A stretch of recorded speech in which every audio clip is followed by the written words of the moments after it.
Olá, eu espero estar lhe encontrando muito bem no dia de hoje. Meu nome é Hércules Santos. Neste vídeo, eu vou falar para você a partir da minha pesquisa de doutorado, cujo título você encontrará na descrição desta publicação.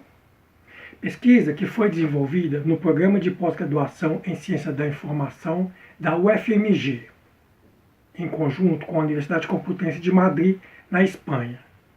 Essa apresentação também está apoiada no meu artigo Etiquetagem e Folksonomia, o usuário e sua motivação para organizar e compartilhar informação na Web 2.0. Este também você poderá encontrar o link para download na descrição deste vídeo. Nesta apresentação, eu falarei para você sobre os procedimentos de etiquetagem e folksonomia.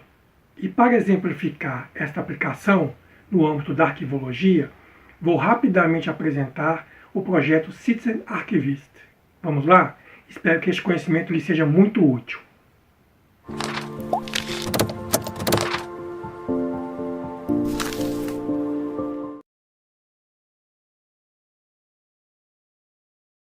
O nível de estrutura, ordem e hierarquia dos conteúdos nos sites da web afeta o grau de facilidade ou dificuldade com que o usuário atenda suas necessidades de informação.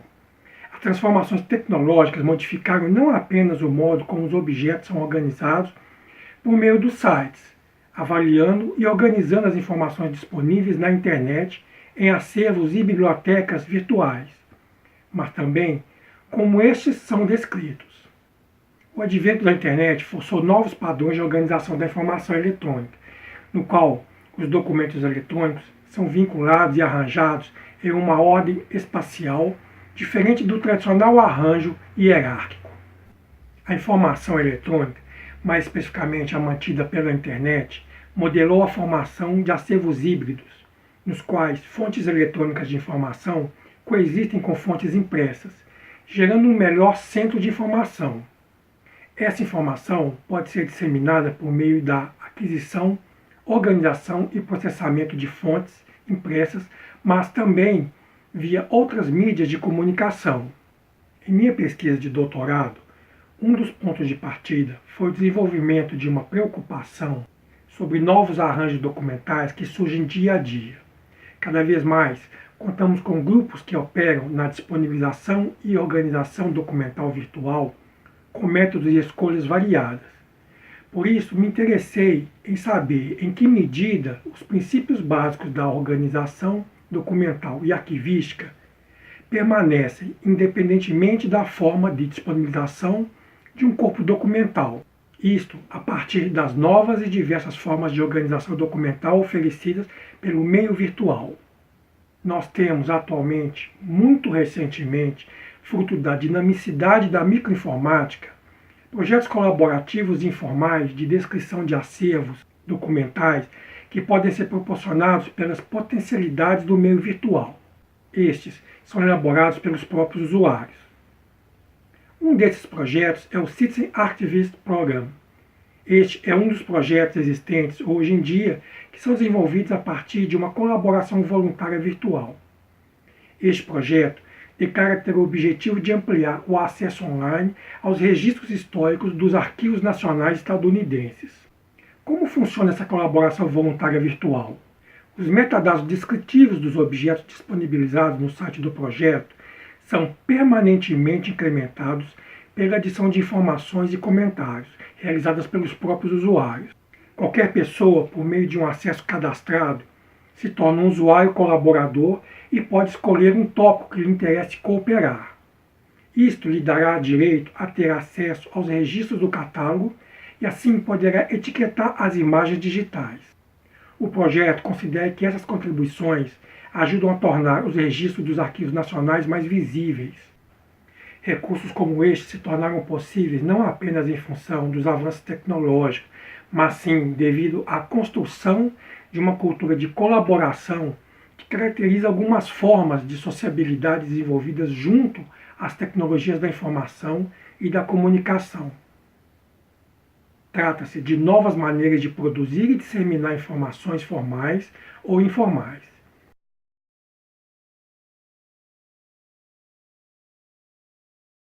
Antes dessas possibilidades, pensando aqui no século XX, os recursos para a veiculação de informações restringiam-se, basicamente, aos meios de comunicação em massa, como o rádio, a TV e os impressos.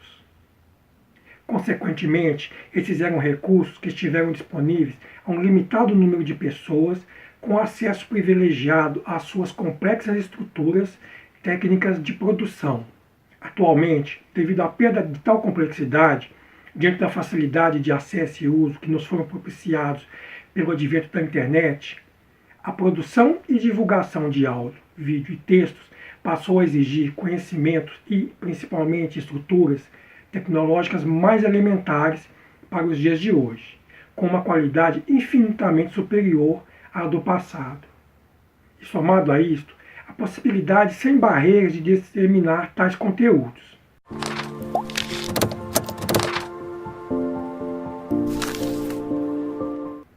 As bases de dados especializados e seus precedentes, os índices e os resumos, desempenham historicamente um papel de extrema importância no processo de divulgação, organização e recuperação da informação. A representação das partes e dos conteúdos dos objetos informacionais permite, em meio a uma imensa gama de conteúdos e tipos de informações, identificar mídias sobre assuntos do seu interesse. Anterior a esses mecanismos, dependíamos de serviços especializados para coletar, tratar e disseminar dados para uma comunidade ou necessidades específicas. Atualmente, contamos com um grande número de usuários da informação que realiza essas mesmas tarefas de modo colaborativo, alimentando bases de dados disponíveis virtualmente que, segundo preconiza Strehl, tão melhores ficam quanto mais pessoas os utilizam. A implementação de tecnologias da Web 2.0 resultou na transformação do ambiente de informação. O aparecimento de catálogos de nova geração é uma das inovações mais importantes, pois substituíram os catálogos clássicos, uma vez que são reforçados com recursos significativos, tais como marcação social e anotações. Essas aplicações são usadas pelos usuários para efeitos de gestão do seu espaço de informações. Na verdade, são operadas como uma maneira de inserir metadados, constituindo-se em uma personalização. A razão pela qual foram desenvolvidos e expandidos tem mais a ver com a influência dos paradigmas dominantes da web social.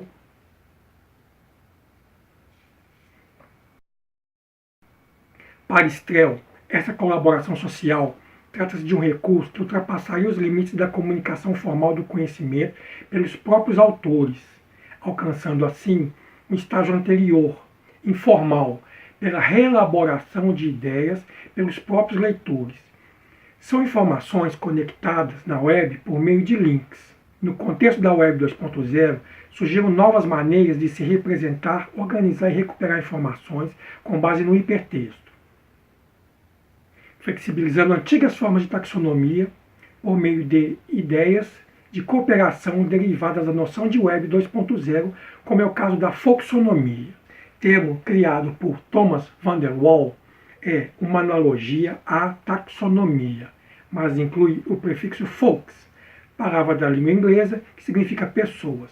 A folksonomia compreende a organização e representação da informação de modo colaborativo, democrático e social na internet por meio da etiquetagem. A etiquetagem é uma maneira não hierárquica de organização informacional. A informação é localizada por meio de correlações associativas e inferências. Antes do surgimento da computação, as hierarquias formavam uma maneira eficiente de organizar a informação. A etiquetagem compreende, assim, uma forma de indexação em que as próprias pessoas, no caso os usuários da informação, classificam documentos e objetos informacionais. Um princípio no qual a colaboração dos usuários e seu vocabulário próprio fornece apoio útil para o tema da descrição documental. A ampla difusão da mídia social tem limitado a exclusividade do modelo tradicional, uma vez que o uso de folksonomias permite aos usuários contribuírem para o processo de recuperação sem o envolvimento da interpretação dos profissionais. Como falei anteriormente, O termo folksonomia deriva do procedimento formal de taxonomia. Os sistemas de representação, organização e recuperação de informações funcionam por meio da taxonomia, organizando as informações em classes e subclasses de um vocabulário. A taxonomia utiliza listagens construídas por pessoal especializado em organizar informações e não pelo próprio corpo de profissionais de cada área. Dessa forma, muitas vezes, algum termo de grande importância dentro de um campo do saber pode ficar excluído da listagem de um vocabulário controlado. Entre outras características, esse procedimento pode limitar a pesquisa pelo usuário, na medida em que o resultado de suas buscas seja definido em função de uma determinada listagem de termos relacionados com um determinado assunto. Caso, no momento da busca, o usuário não utilize alguma palavra da listagem criada para tal assunto, sua busca não lhe trará resultados férteis. Diferentemente das taxonomias, as folksonomias são sistemas de classificação distribuídos e criados por usuários individuais. A etiquetagem e a folksonomia destacam-se de formas mais ou menos intensas, dependendo do site e do objeto informacional, o que é justificado pelo objetivo de cada serviço virtual que emprega tal recurso. Este é um exemplo de etiquetas em acervos arquivísticos. Morrison considera que, em uma definição bem rigorosa, folksonomia deve incluir apenas os marcadores e excluir qualquer sistema que apresente títulos e descrições documentais, sistemas de classificação e recomendação.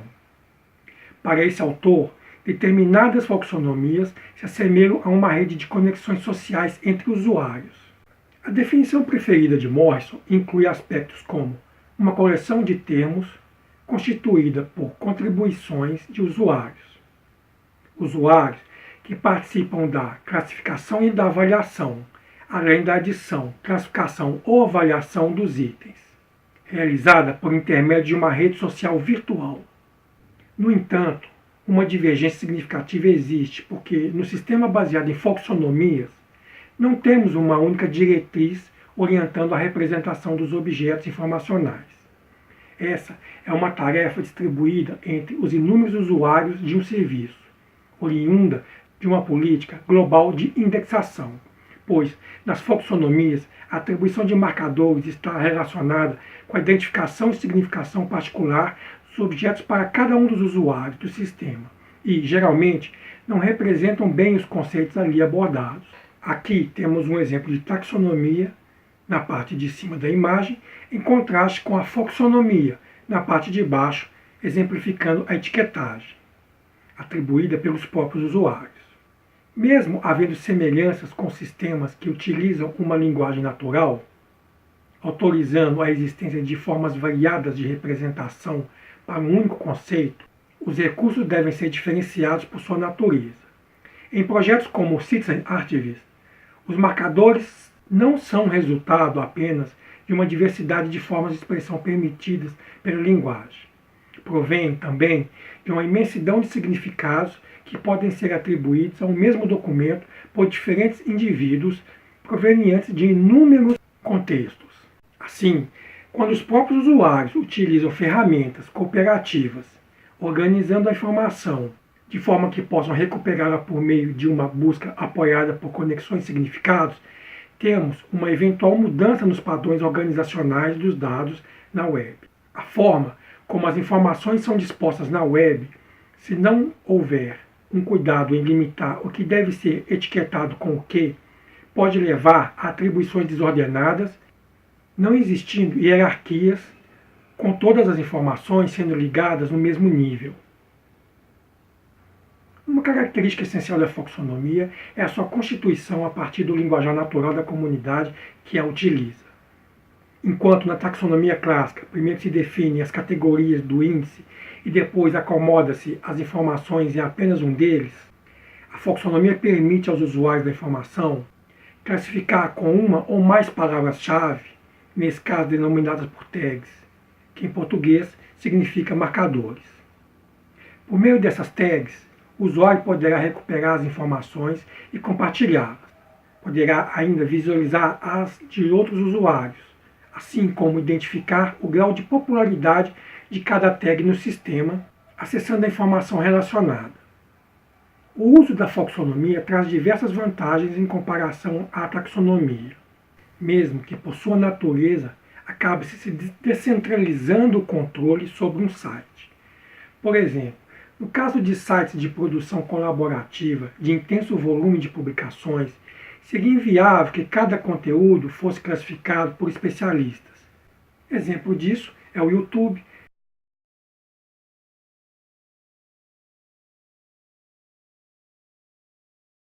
Facebook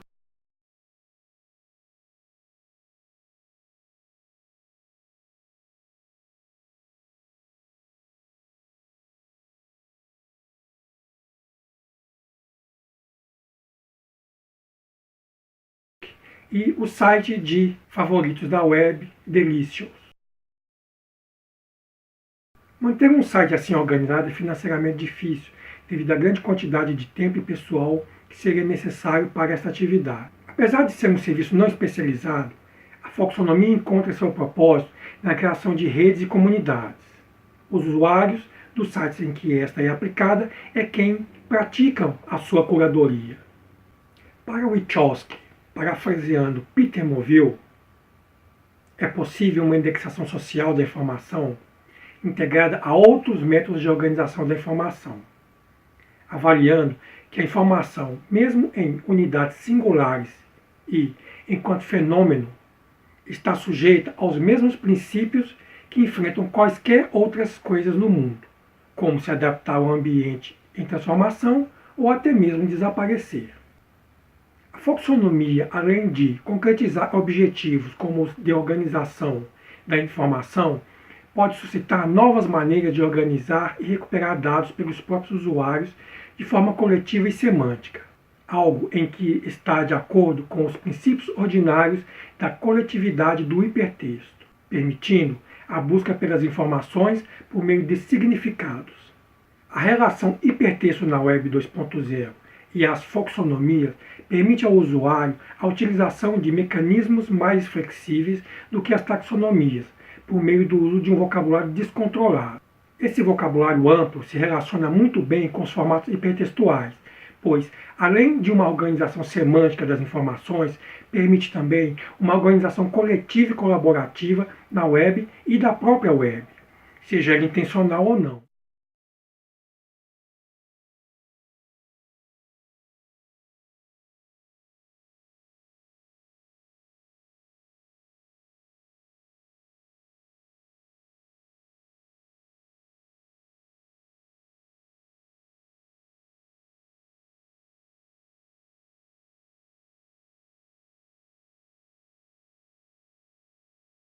Assim, existem pontos negativos no processo de folksonomia.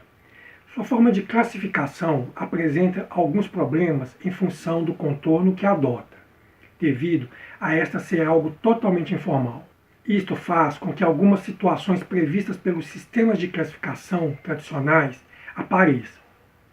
Como alguns exemplos, posso citar o uso de plurais, pois, uma vez que o sistema de recuperação de informações não possua a funcionalidade de diferenciar ou tratar as palavras no singular e no plural, ele as considerará como classificações distintas. Assim, ao se buscar algum termo utilizando apenas uma das formas possíveis, o usuário não conseguirá recuperar as opções de conteúdo existentes para o termo na base correspondente ao assunto pesquisado. Também existem problemas em relação à polissemia, ou seja, quando uma palavra assume significados diferentes em função do contexto em que é aplicada. Uma ilustração que faço para isto é o uso da palavra banco. Esta palavra pode assumir o sentido de objeto ou de uma instituição financeira. Há ainda a ocorrência de sinonímia, que compreende a utilização de diferentes palavras, contudo, que assume significados idênticos na representação de determinado conteúdo. Isso faz com que, ao se realizar uma busca utilizando apenas um termo que o usuário entenda representar o que está buscando, o sistema não será capaz de recuperar todos os itens relacionados com o assunto. Uma ilustração neste caso, podemos fazer com o uso das palavras casa e residência, pois se coexistem dentro de um determinado assunto, em uma busca que empregue apenas uma delas, o sistema recuperará parte do conteúdo. Fruto dessa liberdade de atribuir termos para esse tipo de organização informal da informação, é gerado, em muitos casos, os erros de grafia. A indexação de conteúdo com palavras grafadas erroneamente é grande e não se enquadrará em nenhum controle como utilizado por uma indexação especializada. Além disso, como a folksonomia é uma classificação livre que não impõe regras para a escolha dos termos a serem utilizados, os usuários podem fazer uso de palavras que atribuem sentido a um objeto apenas para eles próprios. Com isso, dificilmente outra pessoa fará a ligação de determinado termo ao assunto que ele estará buscando. Assim, muito obrigado por ter assistido a este vídeo. Eu espero que ele lhe seja muito útil. Querendo entrar em contato comigo, acesse a minha página no Facebook ou envie um e-mail para este endereço aqui. Ok? No mais, fica aqui o meu abraço. Nos vemos por aí.